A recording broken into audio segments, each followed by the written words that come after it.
시간 우리 주일 아침 주시는 말씀 보겠습니다. 신약 성경 디도서입니다. 디도서. 찾기가 좀 힘들 수 있습니다. 디도서. 제가 갖고 있는 성경책 신약 349쪽에 있습니다. 349쪽 디도서 3장입니다. 우리 교독으로 3절부터 나누어서 읽고요. 우리 7절 합독하도록 하겠습니다. 3절입니다. 우리도 전에는 어리석은 자요, 순종하지 아니한 자요, 속은 자요, 여러 가지 정욕과 행락의 종노릇한 자요, 악독과 투기를 일삼은 자요, 가정스러운 자요, 피차 미워한 자였으나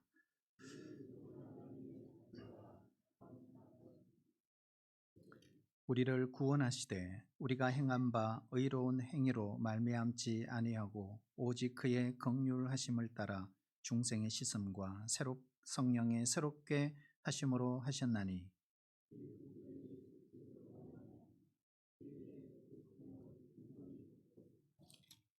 우리로 그의 은혜를 힘입어 의롭다 하심을 얻어 영생의 소망을 따라 상속자가 되게 하려 하심이라. 아멘.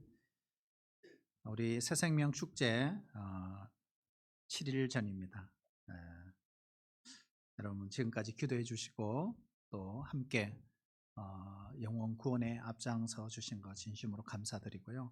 정말 새생명 축제는 내가 누구를 건지기 전에 전도하기 전에 중요한 것은 내 안에 영적인 이런 부흥, 영적인 대각성이 일어나는 것이 중요하고 또 우리 교회적으로도 역시 마찬가지입니다. 이 복음의 회복, 구원의 감격의 회복. 아직까지 내가 예수님을 만나지 못했다면 정말 우리 인생에 가장 중요한 거 예수님 만나는 거예요. 우리가 바쁜 일이 많지만 사실 예수님 만나는 것보다 중요한 건 없어요. 그게 가장 중요합니다. 그래서 이번 새생명 축제를 통해서 코로나 이후 5년 만에 열리는 새생명 축제가 먼저 나로부터 먼저 새로운 생명이 회복되고 또 우리 가정에 우리가 품는 태신자 그리고 가족들, 지인들 그 속에도 예수의 생명이 들어가서 정말 천국 백성 되는 놀라운 은혜를 우리가 누리면 좋겠습니다. 우리 한번 따라해 줄까요? 우리를 구원하시되, 우리를 구원하시되. 죽을 때가 되면 사람은 두 가지를 찾는다고 하잖아요. 첫 번째가 뭘까요? 고향을 찾는다. 그리고 자손을 찾는다. 이 두 가지. 어쩌면 이것은 우리 인간의 본능일 가능성이 높습니다. 죽음이 가까이 오면 짐승도 자기 집을 찾는다고 그러죠. 사람은 자기 삶의 뿌리, 고향을 그리워합니다. 세상을 떠나는 마지막 순간 내가 이 땅에 남겨놓을 수 있는 그러한 유일한 기업이 있다면 그것은 자녀죠. 자손입니다. 후손입니다. 어쩌면 당연한 것일 수 있습니다. 그래서 그런가요? 우리는 자녀를 얼마나 귀하게 여기는지 몰라요. 그러나 단순히 내가 자녀를 남겼다는 사실 이것도 중요하지만 그것도 훨씬 더 중요한 것은 어떤 자녀를 남겨서 이 땅에 어떤 영향력과 가치를 이후 세대에 계승하느냐가 어쩌면 내 삶의 모든 것을 평가할 수 있다고 생각을 합니다. 사도 바울은 결혼하지 않았습니다. 그러므로 육신의 자녀가 없었습니다. 성경 어디에도 그런 단서는 없어요. 그러나 바울에게는 뭐가 있었다고요? 영적 자녀들이 있었습니다. 그의 영적 자녀들을 양육할 때 보면 부모들이 자신의 육신의 자녀에게 쏟는 정성 그 이상이었습니다. 영적 자녀들을 통한 믿음의 개성, 바로 바울이 일생 가운데 남길 수 있었던 가장 유일하고 소중한 유산이라고 할 수 있어요. 우리 디도서 1장 4절에 보면 이런 말씀이 있죠. 같은 믿음을 따라 나의 참 아들 디도에게 편지하노니. 자, 여기에 디도가 누구예요? 디도는 바로 믿음으로 말미암아 낳은 아들이었다. 이렇게 돼 있어요. 디도뿐일까요? 그럼 또 누가 생각나세요? 생각나시는 분? 디모데. 디모데후서 1장 2절 우리 같이 한번 읽어보겠습니다. 시작. 사랑하는 아들 디모데에게 편지하노니. 여기도 보면 사랑하는 아들 이렇게 표현하고 있어요. 자, 그러면 디도, 디모데 둘 다 디십니다. 그러면 끝일까요? 없을까요? 있어요. 누구요? 빌레몬. 빌레몬서 1장 10절에 보시면 바울이 자기 아들이라고 부르는 또 한 사람이 있습니다. 바로 오네시모입니다. 오네시모. 이 오네시모는 어떤 아들이라고 부르고 있죠? 자, 10절 보면 같이 읽어볼까요? 시작. 갇힌 중에 낳은 아들 오네시모를 위하여 이렇게 되어 있어요.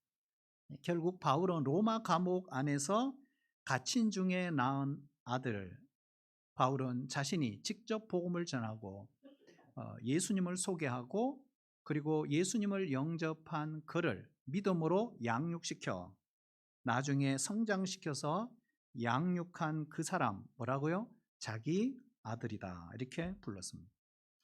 바울은요 대중사역 중심으로 사역을 하죠. 사실 많은 대중사역을 통해 그는 복음을 전했습니다. 그러다 보니 그의 영향력 가히 전 세계적입니다. 이렇게 온 세상에 1차, 2차, 3차, 4차 이렇게 당시 헬라권에 있는 모든 제국을 돌아다니며 복음을 전하는 한편 특별히 몇몇 그 사람들을 아주 집중적으로 양육하죠.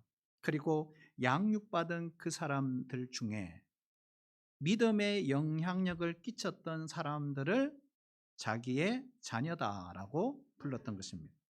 이들이 있었기 때문에 어쩌면 이 바울의 사역이 영광스럽게도 계속 개성이 되었고 오늘 우리에게도 이어져 오는 것입니다. 그렇다면 믿음의 개성은 뭘까요? 모든 신자의 책임이라는 것. 부모의 책임, 자녀들에게 믿음을 개성시키는 것입니다. 저와 여러분이 죽었을 때 우리를 생각하면서 이렇게 말하는 사람이 우리 주변에 있어야 하지 않겠습니까? 저분은 내 믿음의 어머니지. 저분은 내 믿음의 아버지이지. 이런 사람이 있어야 되지 않겠어요? 그냥 형식적으로 부르는 것이 아니라 정말 우리의 믿음과 인격이 그들에게 감동을 주어 그리고 감화를 주어 저절로 그런 말이 나올 수 있도록 해야 되지 않겠습니까? 물론 우리는 누구를 가리지 않고 만나는 사람에게 복음, 예수, 천국, 영생 전해야 합니다. 그리고 그들을 믿음으로 격려하고 권면을 아끼지 말아야겠지만 그들 가운데 나의 믿음을 전폭적으로 전수하고 그리고 그들을 가리켜 내 믿음의 아들이라고 내 믿음의 딸이라고 부를 수 있어야 되지 않겠습니까? 그리고 그들은 나를 향해서 뭐라고요? 믿음의 아버지, 믿음의 어머니라고 부를 수 있는 사람 최소한 한둘, 오늘 사도 바울처럼 셋 정도는 있어야 되지 않겠습니까? 오늘 본문의 사도 바울 이 내용은 우리가 그냥 읽고 지나갈 문제가 아닙니다. 어쩌면 바울의 간증이죠. 어떤 간증? 구원받은 간증. 그래서 구원받은 은혜로운 일, 그것을 묵상하며 감격한 내용을 디도에게 기록하고 있습니다. 성도 여러분, 여러분은 어떻게 구원받았나요? 하나님이 우리를 어떻게 구원하셨을까요? 우리가 말씀을 통해 묵상하면서 은혜를 나누는 시간 되시기를 축복합니다. 첫째로 따를까요? 행위가 아니라 하나님의 자비, 사랑, 긍휼로 구원하셨습니다. 자, 우리 4절에 보시면 5절에 보시면 이런 말씀이 있죠. 우리 구주 하나님의 자비와 사람 사랑하심이 나타날 때에 뭐 하셨다고요? 우리를 구원하시되 우리를 그렇게 구원하셨다. 그리고 5절 끝에 보면 오직 그의 긍휼하심을 따라 또 우리를 구원하셨다. 그래서 우리를 구원하셨다는 말은 앞뒤에 다 걸린다 이 말이죠. 우리가 구원을 받을 수 있었던 것은 한마디로 말하면 하나님의 자비, 하나님의 사랑, 하나님의 긍휼 때문이었다는 거예요. 내가 잘나서가 아니다. 잘난 것 하나도 없는 나, 의로운 것 하나도 없는 나 이지만 하나님이 자비, 사랑, 그 긍휼 때문에 구원받은 것입니다. 사람들은 행위로 구원받으려고 하는 속성이 있습니다. 행위에는 두 가지가 있죠. 첫 번째는 선행이에요. 선행. 착한 일을 열심히 하면 구원받겠지. 두 번째는 율법의 행위입니다. 율법을 지키는 행위, 이걸 말하죠. 많은 사람들이 율법을 잘 지켜야 구원을 받는다고 생각을 하죠. 이런 생각은 율법주의자입니다. 그러나 성경은 행위로 구원받는 것이 아니라고 누누이 강조를 합니다. 그런데 우리는 행위로 받는다고 생각하는 거예요. 자, 에베소서 2장 8절 9절 우리 같이 읽어볼까요? 시작. 너희는 그 은혜에 의하여 믿음으로 말미암아 구원을 받았으니 이것은 너희에게서 난 것이 아니요 하나님의 선물이라. 행위에서 난 것이 아니니 이는 누구든지 자랑하지 못하게 함이라. 아멘. 행위에서 난 것이 아니니, 구원은 행위에서 난 것이 아니라는 거예요. 성경은 행위로 구원받을 수 없음을 계속 강조합니다. 갈라디아서, 로마서 계속 강조하죠. 하나님이 우리를 구원하실 때 우리의 행위를 보고 구원하신 것이 아닙니다. 뭐예요? 우리를 긍휼히 여기시고 사랑하셔서 구원해 주신 것입니다. 우리 한국 교회는 율법적인 것이 많을까요? 적을까요? 많아요. 하라, 하지 말라, 너무 많아요. 그래서 시간이 지날수록 이것이 플러스 돼서 계속 추가가 돼요. 처음에는 모두 열심히 합니다. 정해진 규칙을 지키려고 노력합니다. 그러나 사람들은 교회 안에서 하나님을 주목하기보다는 사람을 주목합니다. 사람들에게 인정받는 것을 중요하게 생각합니다. 누구나 처음에는 믿음 생활 순수하게 시작해요. 그러나 세월이 흐르면서 자신의 열심, 그걸 강조합니다. 자신의 열심, 자신의 의로 여깁니다. 자신의 기준으로 사람을 판단하기 시작합니다. 왜 이런 일이 벌어지는가? 은혜보다 율법을 강조할 때 일어나는 현상입니다. 하나님의 은혜가 없으면 살 수 없는 사람들, 그 사람들이 교회 안에 와서 편안히 올 수 있는 그런 교회 되어야 합니다. 연약한 사람, 문제 많은 사람이 올 수 있어야 합니다. 성도 여러분, 이렇게 하려면 어떻게 해요? 은혜의 눈을 뜨셔야 합니다. 자, 은혜의 눈을 뜬 사람은 은혜의 힘을 알아요. 하나님의 은혜로 모든 것이 가능하다는 것을 압니다. 하나님의 은혜를 경험한 사람들, 하나님의 말씀대로 순종하는 것 어렵지 않아요. 믿음 생활이 즐거워요. 교회 나와서 예배 드리는 시간, 우리가 순원들과 모여서 순예배를 드리는 것 스트레스일까요? 자꾸 화가 날까요? 사람들과 다투고 갈등을 일으킬까요? 아닙니다.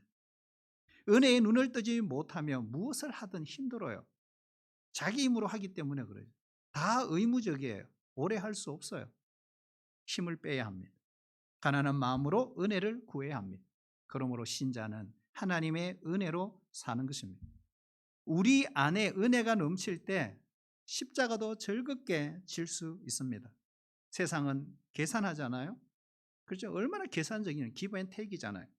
세상은 여유가 없어요. 은혜 통치 없는 세상, 그 세상에서 살벌하게 살던 사람들, 교회 와서 교회는 세상과 다르다는 걸 느껴야 하지 않겠습니까? 은혜가 넘치는 교회는 달라요. 여러분, 가정도 그래요. 가정이 늘 율법적인 사람은 늘 지적하잖아요. 이건 왜 그러고 저거는 왜 그러고. 부부도 그렇잖아요. 계속 따지고. 왜 그럴까요? 율법 통치를 받으니까 그래요. 성도 여러분, 우리 가정, 우리 교회 할 것 없이 부부 관계도 마찬가지. 여러분, 은혜 통치 받을 수 있기를 축복합니다. 그래야 받아주죠. 그래야 너그러워지죠. 그래야 인내하죠. 그래야 기다릴 수 있죠. 그래야 용서가 되죠. 이처럼 구원도 그래요. 구원도. 율법의 행위로 구원받으려고 노력하는 사람 보면 객관적으로 보면 더 선해 보이죠? 옳은 것 같이 보입니다. 그러나 결코 율법의 행위로 구원받을 수 없다는 것입니다. 우리가 부족해도 실수해도 충성하지 못해도 하나님은 여전히 우리를 사랑하십니다. 믿으세요? 그래서 하나님의 사랑은 놀라운 겁니다. 우리에게 베푸신 그 은혜, 긍휼하심을 따라 구원받은 것입니다. 그래서 우리는 그의 구원의 은혜를 묵상할 때 하나밖에 없어요. 감사만이 있을 뿐입니다. 성도 여러분, 하나님의 은혜를 믿으십시오. 그리고 은혜로 값없이 구원하신 하나님의 사랑을 여러분 받아들이십시오. 착한 사람이 천국 가는 게 아니에요. 선행을 많이 해야 천국 들어가는 게 아니에요. 하나님이 받아주셔야 천국 들어갈 수 있는 것입니다. 그러므로 믿음 생활은 열심히 하는 것이 아닙니다. 따를까요? 믿음 생활은 은혜로 하는 것입니다. 그래서 은혜의 눈을 떠야 되는 거예요. 이 은혜를 당연하게 생각해서는 또 안 되죠. 하나님의 자비, 사랑, 은혜, 긍휼에 눈을 뜨는 이 새생명 축제 기간이 되시기를 축복합니다. 둘째로 따라올까요? 속죄의 은혜로 구원하셨습니다. 자, 속죄의 은혜로 우리를 구원하셨어요. 자, 5절을 보시면 중생의 씻음과 성령의 새롭게 하심으로 하셨나니, 이거 뭘까요? 자, 이걸 의역하면 중생의 씻음과 성령의 새롭게 하심으로 우리를 구원하셨나니 이런 뜻입니다. 자, 구원의 체험을 오늘 사도 바울은 중생의 씻음, 성령의 새롭게 하심이라는 표현을 쓰고 있는 거예요. 자, 씻음 받는 것을 우리는 구원이라 그러죠. 자, 그러면 무엇을 씻음 받았을까? 영혼의 죄를 씻음 받은 것입니다. 죄 씻음 받지 않고는 결코 천국에 들어갈 수가 없다는 거예요. 결국 천국은요, 죄 지은 사람이 죄 지었다고 못 들어가는 게 아니에요. 죄 씻음 받은 사람이 천국 들어가는 거예요. 그러면 어떻게 죄 씻음 받을 수 있을까? 여러분, 간단하죠. 그것이 복음이죠. 그것을 우리에게 보여주신 분이고요. 누구예요? 예수님이시죠. 2000년 전 십자가에서 우리의 모든 죄를 다 씻어주시기 위해 그분이 보혈을 흘려주신 것입니다. 주님이 흘리신 이 보혈의 공로, 일생의 모든 죄를 속죄받은 것입니다. 과거, 현재, 미래의 모든 죄가 십자가로 완성이 된 것입니다.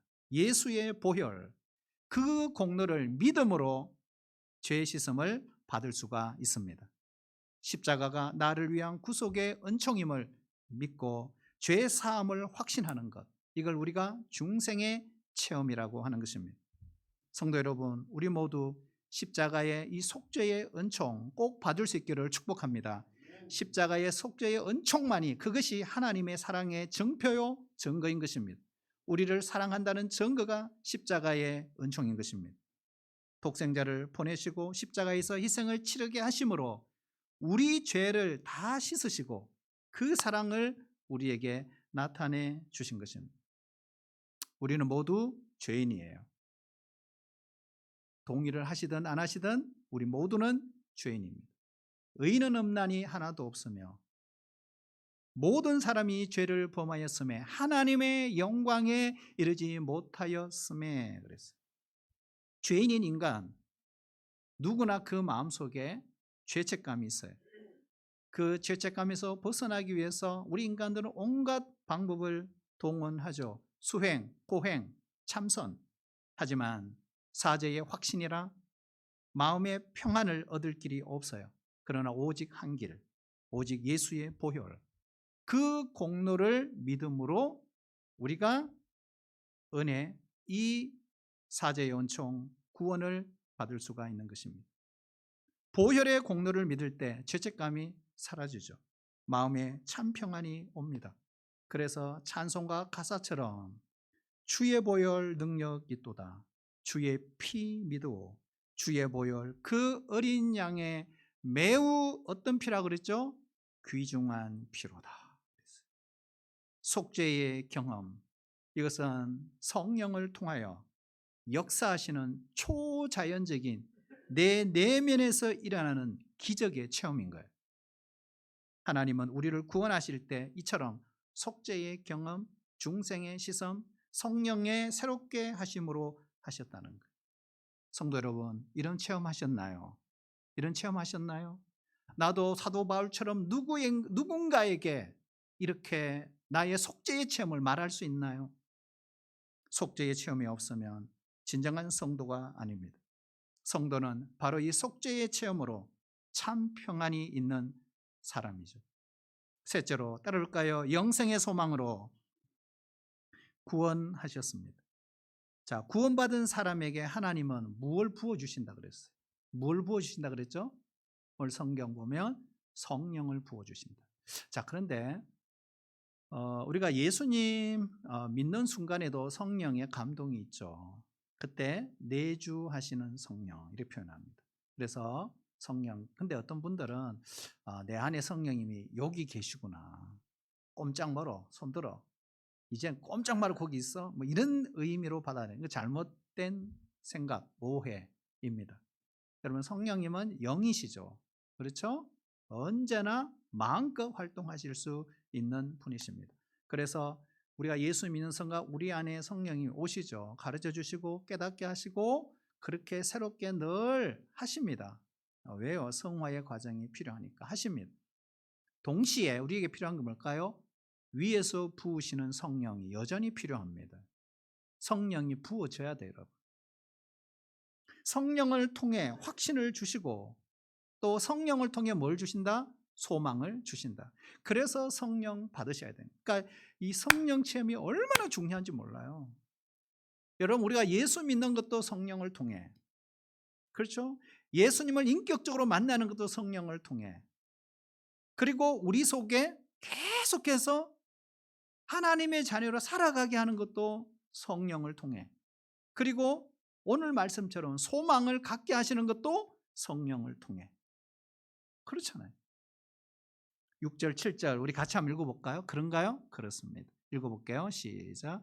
우리 구주 예수 그리스도로 말미암아 우리에게 그 성령을 풍성히 부어주사 우리로 그의 은혜를 힘입어 의롭다 하심을 얻어 영생의 소망을 따라 상속자가 되게 하려 하심이라. 아멘. 자, 우리가 구원받아 하나님의 자녀가 될 때 우리는 하나님의 뭐가 된다? 상속자가 된다. 구원받은 성도는 하늘의 기업을 상속을 받는 후사다 이 말입니다. 이 사실을 누구를 통해? 성령을 통해 알고 믿고 확신하고 감격하고 기쁨으로 살아간다. 구원받은 성도는 영생의 소망이 있습니다. 믿으세요? 자, 구원받은 성도에는 영생의 소망이 있어요. 영생의 소망이 있는 사람이 찬양할 때, 예배드릴 때, 이 땅을 살아갈 때 어떻게 살아갈까요? 이게 중요한 문제입니다, 여러분. 요즘 살기가 어떻습니까? 앞으로 살기가 더 좋아질까? 그럴까요? 우리가 기술 문명이 발달한다고 해서 세상이 좋아지는 건 아니에요. 과학이 발달했다고, 의술이 더 발달했다고 사람이 아프지 않는 것도 아닙니다. 의학이 발달하고 의술이 해결하지 못하는 일은 갈수록 더 많아지게 되고 여전히 존재합니다. 아담의 죄로 온 인류 저주받았잖아요. 그래서 정확하게 신학적으로, 성경적으로, 신앙적으로 말하면 우리는 저주받은 세상에 살고 있습니다. 죄로 인하여 망가진 세상. 그러므로 이 세상을 바라보면 소망이 전혀 없어요. 우리가 청년들의 삶이 넉넉하지 않습니다. 취업의 관문 뚫기가 쉽지 않아요. 만약에 그걸 뚫고 설사 우리가 취업을 했어요. 그런데 또 남아있죠. 결혼 쉽지 않아요. 결혼에 골인해서도 아기를 낳아 기른 일이 만만치 않습니다. 그러니 청년 세대들이 입에서 하는 말이 우리 미래가 보이지 않는다고 탄식을 하고 있는 현실입니다. 여러분, 청년만 힘든 게 아니에요. 저도 힘들어요.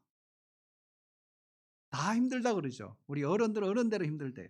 이모저모 많은 사람이 고통 가운데 살아가는 세상. 그러므로 세상을 보면 심란해요. 고통스러워요. 매일 끔찍한 범죄 뉴스들이 우리 눈으로 귀에 들리고 보여주고 있습니다. 공중 권세 잡은 자가 다스리는 세상. 이런 세상에 과연 무엇을 소망해야 할까? 신자는 하나님의 나라를 목표로 살아가는 사람들입니다. 이 세상에서 잘 먹고 잘 사는 것이 우리 목표가 아니잖아요. 언젠가 끝날 이 세상을 우리는 주목하지 않아요. 우리가 주목하는 것은 하나님의 나라, 하나님의 나라가 오는 그날을 기다리며 사는 사람들. 그 사람들이 남은 자잖아요. 이것이 바로 우리 신자의 종말론, 종말신화, 신자의 시간 개념인 것입니다. 무엇을 소망하는가? 언젠가 없어질 이 땅에 소망을 두고 있는가? 과연 하나님 나라를 기대하는가? 기다리고 있는가? 고린도후서 4장 18절 우리 같이 한번 읽어볼까요? 네, 시작. 우리가 보이는 것은 보이지 않는 것이니 보이는 것은 잠깐이요 보이지 않는 것은 영원함이라. 아멘. 믿으세요? 여러분, 하나님이 지으시고 심히 좋았더라고 한 이 세상 지금 어때요? 병들었어요. 흉측해졌어요. 세상이 좋다고 여러분 그렇게 생각하세요? 잠깐 있다가 없어질, 쓰러질 세상에 속고 있는 것입니다. 언뜻 보기는 크고 화려해 보이는 세상처럼 보이지만 실체처럼 그렇게 보일 수 있어요. 그러나 잠깐 있다가 사라집니다. 최근에 찬양을 듣다가 참 저 마음에 울림이 있고 정말 은혜 받고 참 이렇게 참 펑펑 울었던 그런 찬양이 한 곡 있습니다. 이윤하 씨, 남자분이신데 젊은 찬양 사역자입니다. 이 땅은이라는 찬양이에요. 많이 잃었다고 슬퍼하지 말아요. 많이 가졌다고 자랑할 것 없네요. 숨가쁜 이 세상, 흘러만 가는 세월, 사라져가는 것들에 마음 두지 말아요. 적게 가지는 게 나을지도 몰라요. 적게 누리는 게 어쩌면 좋을 거예요. 누구나 꼭 한 번 마지막이 있는데 아무것도 가져갈 수 없으니까요. 이 땅은 잠시 쉬어갈 정류장 같은 곳, 이 땅은 잠시 웃다 갈 드라마 같은 곳, 이 땅에 소망 두는 자 편안할 것이나 하늘에 소망 두는 자 평안 얻으리. 많이 가질수록 무겁기만 할 거예요. 많이 나누어야만 가벼워질 수 있네요. 누구나 꼭 한 번은 마지막이 있는데 아무것도 가져갈 수 없으니까요. 이 땅은 잠시 지나갈 계절과 같은 것, 이 땅은 잠시 울다 갈 소나기 같은 것, 이 땅에 생명 두는 자 썩어질 것이나 하늘에 생명 두는 자 구원 얻으리. 영원한 그 나라 서러움을 닦아줄 아름다운 약속의 땅에 마음 두며 살아요. 가사도 좋지만 들어보면 너무 좋아요. 오늘 집에 가시면 한번 들어보세요. 성도 여러분, 영원한 것, 우리가 영원하지 않는 것을 정확하게 구분해야 합니다. 영원한 소망을 가진 자는 여러분 어떻게 살아갈까? 어떻게 살아갈까? 저는 이렇게 생각해요. 소망이 있기에 이 땅에서도 즐거워할 수 있다. 새하늘, 새 땅, 천국 소유한 사람의 특징입니다. 사람들은 이 땅에서 이기기 위해 치열하게 싸웁니다. 하지만 영생을 소망하고 소유한 자는 이기기 위해 싸우지 않아요. 저조요. 그게 맞아요. 세상에 지고 살면 하나님이 가만히 있지 않겠죠. 우리를 이기게 하십니다. 우리가 세상 사람들에게 빼앗아야 할 것 없어요. 세상에서 싸우다 보면 믿음이 병들어요. 하나님 나라를 잊어버려요. 소중한 걸 잃어버려요. 우리는 영원한 소망을 가진 자임을 여러분 잊어서는 결코 안 됩니다. 소망 없는 사람들처럼 살아서는 안 돼요. 누가 이길까요? 소망이 있는 사람이 반드시 이깁니다. 우리가 사는 이 땅은 천국이 아니죠. 그러므로 뭐가 있어요? 환난이 있어요. 고난이 있어요. 이것은 어쩌면 당연할 수밖에 없는 거예요. 환난이 당연하다면 결론, 절망, 낙담하지 않아도 된다. 이를 악물고 참는 것이 아니에요. 하나님의 약속을 믿으며 참아내는 거죠. 하나님의 약속이 이루어질 것을 믿고 참고 기다려야 합니다. 그런데 참는 게 쉬울까요? 기다리는 게 쉬울까요? 절대 쉽지 않습니다. 그렇지만 기억해야 됩니다. 환난의 끝이 있음을 알기에 우리는 참을 수 있다. 기다릴 수 있다. 하나님은 환난으로 끝나게 하시지 않을 것입니다. 이 믿음이 있기 때문에 인내하는 거죠. 그냥 참아서는 안 됩니다. 그렇다고. 뭐 하면서? 기도하면서. 참고 기다리는 것. 기도하는 가운데 이길 힘을 얻습니다. 이렇게 소망을 가진다. 소망을 포기하지 않는 사람이 뭐 할까요? 쉬지 않고 늘 깨어 기도할 수 있습니다. 어려운 가운데 있을 때 기억해야 됩니다. 기도의 자리를 고수해야 합니다. 하나님께서 반드시 도우실 것입니다. 평안할 때도 기도하시기를 축복합니다. 하늘 소망을 가진 사람은 이 땅의 끝에 마음을 뺏기지 않습니다. 하나님의 백성에게는 부활의 소망이 있어요. 영생의 소망이 있어요. 천국의 소망이 있어요. 하나님 아버지를 친히 배움는 그날이 반드시 올 것입니다. 영원히 살 것입니다. 영원한 행복, 기쁨, 완전한 만족이 있는 천국, 그곳에서 영원히 될 것입니다. 성도 여러분, 여러분에게 도전합니다. 영생의 소망 여러분 확실하십니까? 진짜입니까? 구원받은 사람은 영생의 소망이 확실합니다. 구원의 확신, 감격을 잃지 마시고 매일매일 기도를 통해 성령 충만하시고 감사, 감격이 넘치는 즐거운 행복한 믿음의 삶을 살아내시기를 주의 이름으로 축복합니다.